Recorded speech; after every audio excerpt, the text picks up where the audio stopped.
As cities grow in the US and internationally, we have a whole new set of problems, and we need new approaches to find solutions to those problems. Neighborland is a new way for people to get engaged in local issues, to share ideas and take action on the issues that matter to them. We believe deeply in experimentation, prototyping. If the world was a perfect place, there would be no purpose for Neighborland.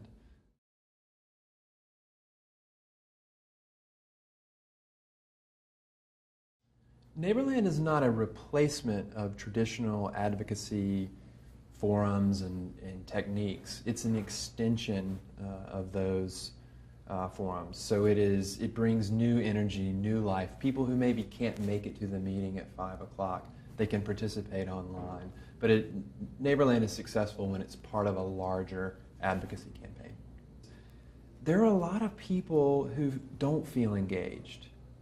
So the current process is not including everyone. There are issues around the digital divide and equity, and how do we come up with new techniques to bring more voices to the table, to create a greater understanding of what the root causes of the problems are, and then what are our options for solving those problems.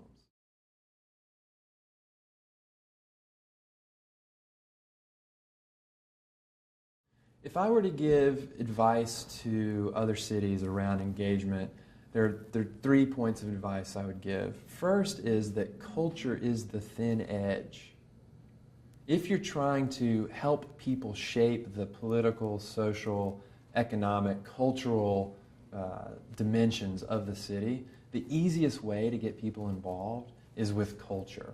The second point I would make is start by listening.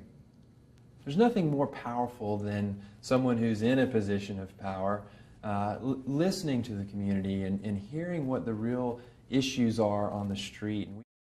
And the third point would be open to the conversation. Be open to ideas that are a little outside of the norm. I think that the principle of human-centered design, it embraces ideation. It embraces the wild ideas. It embraces the experimentation. And it's true that engineers can't let buildings fail. They can't design a building that falls down. But you can do temporary activations of a vacant space and learn a lot from it. So embrace this idea of prototyping and experimentation.